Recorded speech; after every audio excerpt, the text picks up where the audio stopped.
Welcome back from the break, and it's good to know you have rejoined us again on the program. Good morning, Abuja, and it is showing only on the Unity Station NTA Channel 5. Now, we all know that our children are hope for the next generation. Hence, the need to support and protect their rights is very, very important. This morning, we are going to look at a topic that says strengthening supportive system for the protection of the Nigerian child. And this morning, I've been joined with a child right advocate, Barrister Elizabeth Ebulejonu Achimugu, who is going to talk to us on the rights of Nigerian child. Welcome to the program. Thank you so much. Right. Thank you for having me. You're welcome. Good to see you again. Yes, so good to see you, man. Yeah. Good morning, Abuja. Good morning to you. Thank you. Our child are alive after our own. So we need to support them, protect them, and let them know their rights as they grow. As we look at this topic this morning, supporting and strengthening the rights of the Nigerian child, I want us to take it from the way that how can we support Nigerian child to know their right as they grow? Okay, so the Nigerian child have a lot of rights.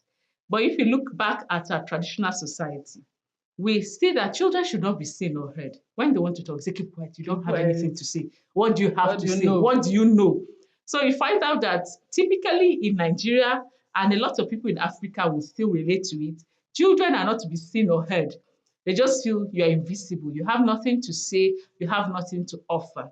And because of this, a lot of children are abused, are molested, are taken advantage of, but they cannot speak out because they tell you have no voice, you cannot say anything.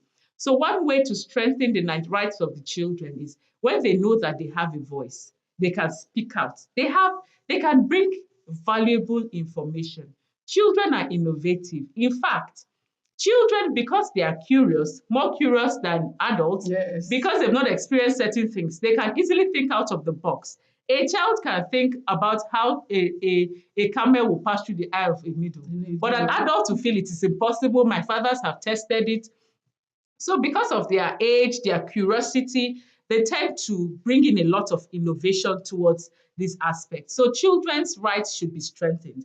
Children first should be taught that they have rights, yes, because they are human beings. In fact, in Nigeria, the rights of a child does not only start when they are born, it starts even before they are born.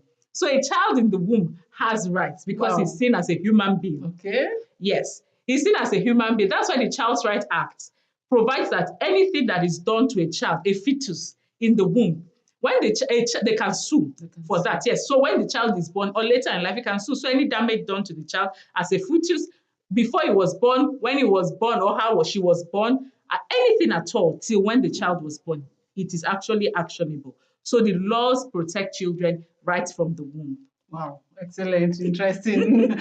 Now, I want you to tell us the role that education plays, because you said growing up, this child should know their rights. They are curious, they want to know a lot of things, they can imagine some things and ask questions. Now, what is the role of education in protecting the rights of children? So education opens our minds to a lot of things.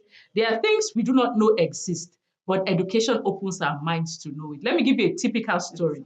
Many of us growing up, many older people, they'll tell you that to make a child fearless, when they are bathing a newborn, they'll put the head down, raise the leg up, and shake, shake, shake, shake, shake. So the child will be fearless. They will put the hands backward, they will bend it, they'll twist it. But that is our Nigerian thing. That's a Nigerian culture. But people now with education are beginning to know that, this thing can cause a lot of harm. Because when you shake the child's head, it can lead to brain damage. The hands can be broken, the arms can be broken, they are flexible. Because they are fragile. Yes, they are fragile. It's just like now, I see you and you are standing on the staircase and I try to push you. You will jerk. So the man say the child is afraid, so let the child not be scared. I can't see an adult stand and want to push you and then you say, oh, yes, you will stand, I'm a warrior. So that is it. So education plays a lot of role. With education, you are aware that first you have rights. Okay.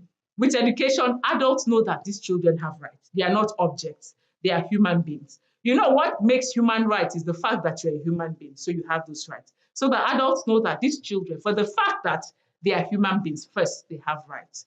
Secondly, the children are aware that they too have rights. Thirdly, the society is aware that these children have rights. So when everybody knows that these children have rights, it is easy to enforce those rights. You know, when you do not even know what you have, it is tough for you to enforce it. But when you know that I have rights, I can speak out, I can be heard, and if you infringe on my rights, I know where to go to. People will begin to understand, yes, let's think of how to protect this right. Okay, as a child rights advocate, I know you've taken your messages here and there to the nooks and crannies of our environment. Now, talking about the local communities, how well have you taken this awareness to the local communities, and how has been some of their responses so far? I know you have some success stories. Yes, I have. Right? So my organization, Protect the Child Foundation, we work with children. And in commemoration of the 16 days of activism on Monday, 25th of November, 2024, went to Buhari Market to talk to the market women about child safety, child sexual abuse, because we know that every child comes from a community. Every child lives in a community. In fact, the community is the closest to every child. So we went there to talk to them. As people in the market, we know that you are busy, but you are one of the closest persons to the children. Many people have children raised in the market, and some of the issues that were brought up were like the market leaders raised issues of raising children in the market, where some people are so engrossed with the businesses that they do not even know that their child is missing. She gave a story of a child that was in her shop for 4 hours, and the mother did not even look for the child. Wow. After 4 hours, she was one that went to start looking for the parents, because she was like, how will you be in the market? You brought your child to the market and you cannot even find your child, and you cannot account for it, and you are not even bothered. So communities are the first people closest to the children. And we've tried as much as go to chiefs, communities, villages, to make them know that these children are the future. And anything that happens to children will affect, it's traumatic. In fact, child abuse, issues about children's safety is not just now, it goes to the future. So if I find a child who was abused, either likely becoming an abuser or become scared of certain persons, certain places because of the trauma that comes with abuse. If you get a lot of adults and talk to them, many of us are still trying to survive through the traumas they had as children. Some people, what is affecting them is childhood trauma. That's what is affecting them. Some of these traumas may be what they experienced personally, or the issues they had at home, or their parents, or something. You find some people getting scared of getting married, and you're asking them why. Maybe their parents were the ones beating, or the father was abusive, or the mother was abusive, because women too can be abusive. We've had a lot of people telling you that growing up as adults, they cannot talk in public because when they wanted to speak out, their parents tell you, shut up, you know nothing. So now they just feel like anywhere I go to, I really don't know anything. So what do I have to say? So we've gone to schools. We go to schools, not just God, we've been going. We go to schools to talk with children, talk with teachers. We go to communities, marketplaces, anywhere people are actually, anywhere that human beings are. We go there because we know that one of the things humans do is to procreate, to have children. It's like a fulfillment of scripture. Go and be fruitful. So and make your work known. Yeah, so people keep having children. And because they keep having children, we want them to keep their children safe. Because anything that happens to them as children will affect them in the future. Yes, so we know we do everything around this. Okay, talking about anything that affects the children, the future will be, it will affect their future as well. You are a field person, you go on the field. Now, how can you get these children to speak out when they are abused? Yes. It's a trauma. How do you get them to speak out? I had to sigh because speaking out is one of the toughest things you will find. Let me give you a story that's something that just happened to me recently and give you why people don't speak out. So I was robbed. And when I was robbed, I went to the first police station to report. I was told, oh, they don't have jurisdiction. I went to the second one, and the people at the counter, they say, madam, so that you give them the phone. One was like, so if Oga is not around and armed robbers come to attack you and your family, there's no way you can defend yourself and your children. Oh, so you don't, so you cannot even fight or struggle. Somebody just come and you give the person your phone like that. And I realized that this is one of the reasons people don't speak out. Because society would rather shame you. They feel, why would this happen to you? And so you cannot fight back. We don't even believe your story. Or a lot. So most times children don't tend not to speak up because of society stigmatization that comes with it. They say, now you go do am, now bad girl will be your bad boy. I didn't you no go there if it no happen to you. You pause, let's go on this break because this is a very interesting one. We want you to talk more and lay emphasis on how we can speak out, how our children can speak out. Yes, we've been talking about how supporting system for the protection of Nigerian child. Let's go on this break. When we come back, we'll still be here to give you more. Welcome back, and if you've just tuned in, the program is Good Morning Abuja showing only on the Unity station. Yes, before we went on that break, you're trying to give us instances why children should speak out when they are abused. Yes, so most times people do not speak out because they are ashamed, there's a stigma, they feel you are blamed. If you did not go there, you didn't wear this, it wouldn't have happened to you. This your waka waka too much, now you cause am. So you find because of these things, a lot of children don't tend to speak out. In fact, society rather prefers to shame the victim than to shame the abuser. Just like I gave my story now, they rather shame me and say, Madam, you so than the thief who stole. So now we want people to be able to know that the person you should be shaming is the abuser, not the survivor or the victim. When the abuser knows that he or she will be shamed, will be disgraced in public, they will not do that. But when they know that it is the victim that will be shamed, they will continue doing it because they know you will not speak out. It's just like a person who steal a thief, and when the person steals, like you say, make una no talk, make una no talk. The person will still continue to steal because he or she knows that una no go talk. But when the person is steals and they come to the community and shame the person will not want to do that. So we should stop shaming survivors. We should stop shaming children who speak up. When they know that they can speak out and they will be heard, they will speak out. People want to be heard. Yes. When they know that their voices are heard and their voices count, they will want to speak out. But when they feel that nobody cares about me, nobody will listen to me, they will not. So please let the society, communities, families know that children are important, they are cared for. Two, let them be given the opportunity to speak out at all times so that they can speak out and share their burdens without being judged. Thank you so much. Now we are in a small world with technology. Well, how do you think we can leverage on technology to help protect the rights of a Nigerian child? I love technology a lot. In fact, our organization, Protect the Child Foundation, is using technology through our social media to create content. So technology has come to make these very serious conversations very simple through content creation. We use content to make this. Now you're talking about something serious, but you don't want it to, because when people see that it is too serious. To look serious the way it sounds, you can simplify it. Yes. All right. They will just scroll past. You know, people come to social media and want to be entertained. Nobody is ready for all these stories. So you can say these same very serious stories, but make it in a way that it will hit people. That's why if you go through religious books, you find that stories were always used because they know that stories are ways of reaching these things. So technology to create content, to create more awareness. Secondly, technology to create reported system where people can report. You don't have to go to offices to report so that the bureaucracy and everything, or even the transportation cost. When you know that you can call a toll-free line and tell them your story and you'll be heard, that is technology. Yeah. Through technology where survivors can get counseling services, where you don't have to. You know that getting counselors, most times professional counselors are expensive. But with technology, you can schedule meetings where you can counsel a survivor and both of you can talk without having to schedule the transportation and everything. So technology gives access to information. It makes reportage very easy, especially anonymous reportage, and also makes counseling and other support system very easy. And also technology can also help children know that there are that's teaching them about the pros now, the cons of technology. Know that abusers, just like we're talking about the importance of it, there are people who are using it in a negative way, so that they know that while there are good sides to it, there are also negative sides. So while using technology, they should just be careful. You know, you are a very practical person because you're on the field and you see things, you hear stories, you see, let me call them unimaginable things, stories you've seen. Now, what do you think should be done to, let's say, the abusers to come out of their trouble? Would they see a life after being abused? When it comes to trauma, people heal differently. Okay. Yes, there are people that healing is very fast, but there are people that healing takes a lot of time for them, depending on the extent of the abuse, who was the abuser.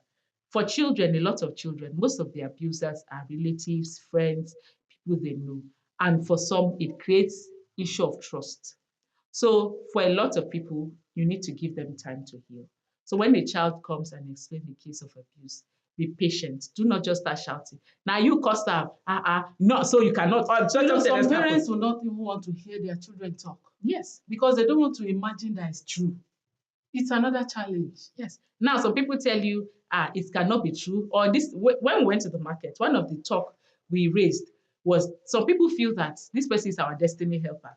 So we cannot, even if the person has done this thing, just swallow it. This person is the one helping us. If you report him now, who is going to help us? I read in the news where, and it's something that happens. People do not like to report their spouses if they are the abusers or relatives who are the abusers because they feel if we report this case now, what will people think? How are we going to feed? How are we going to survive? A case was reported about a father who was abusing the daughter. Yes. So when I got the case, I was like, okay, she was a teenager. The father was molesting her. And they said they needed to take her to the village for cleansing. Now she's the one that's taken to the village for cleansing the child. The mother was still with the father. And the girl now, as she has become an adult, because of the trauma, she has left the parents' house. She doesn't even relate with them anymore. Wow. Because she feels the mother supports the father doing this to her. Because the mother has not said anything. She feels she's helpless. So those are the things she feels, they'll tell you, if you leave your marriage now, who are you going to marry again? So it's better, let us just hide it now that you've done cleansing. But I want society to know that sexual abuse is not a family thing. Let us shame the abusers. When they know that they will be shamed, they will be disgraced, and they will go to court and be sentenced, given the appropriate sentence. They won't do it. They won't do it. But when we keep shielding them, giving excuses for them, they will continue to do it. When I talk about these things, I'm hurt, I am broken because we've seen a lot of these stories. We've heard a lot of these things that sometimes when you see it, you cannot sleep at night because you are wondering, how is this child surviving? A 5-year-old child is abused and the parents are just saying, okay, so they don't beg, now wetin we go do? And without the support of these families, now you may be wondering what way out. Without the support of these families, it is tough to make progress because they will not want to come to the police station again after then. After reporting this case, maybe once, twice, they will not want to come back. And if they don't want to come back, what do? You cannot bundle them. Some change their address. They will not pick your calls anymore. And we live in society where sometimes this address is safe. When the person writes address, the address, for you to get it, it's hard. They say under mango tree, jump close the place, they are frying akara. So you find the address is not even traceable. So they become unsupportive, uncooperative. And again, one thing to the law enforcement agencies that they can help us is to make these things, is it free? Free. Now you go to report a case, they're telling you need to pay for file, for form, all those stuff, and you find that it discourages a lot of people. Okay. Well, we've been given signs to go, but before I let you go, your advice, I know you have started talking about it, and your final words before we Okay, go. so my final words is that children are the future. We must strive to protect the future. We must do everything we can because when we grow old, they are the ones that will take over. Yeah. Just as we are the ones talking now, we were once children. If you look back 20, 30 years ago, you were a child. That maybe nobody even believed in you to think that you will achieve what you are now. So please, let's invest in our children. Let's fight child sexual abuse. Let's fight all forms of sexual abuse. Let's report cases of abuse. Be close to your children. Yes. Let them be able to confide in you. Even if nobody can, they cannot confide in anybody, let them confide in you. When we go to schools, one thing we always find is that children just come to tell you stories and you're wondering, why are they telling me? But because they trust you and they feel you can help them. I've had cases, the girl said she entered bike and the bike man was trying to touch her with his genitals. She sat in front because he made her sit in front. She's young and her older ones were at the back and he was touching her with the genitals. She came down and she reported to the mother. The mother said, no, that guy cannot do it. It's from this particular side of Nigeria. Those people from there cannot do such a thing. And I asked her, is the bike man still taking? She said, yes, he's still carrying her. And I told her, please, we need to talk to your parents. He cannot continue because one day, if he's already touching you like this, one day he will likely molest you. And then the mother may start shouting, I did not know, because you refuse to listen. So please, no matter how tough things are, no matter what you're going through, please listen to your children. And when you notice any change in their behaviors, please act. And security agencies, continue to do your good job. Continue to ensure that every abuser goes to jail. They do not go scot-free. Thank you so much for having you on our show. We really appreciate your words, your education, your view to how we can strengthen supportive system to protecting the rights of Nigerian child.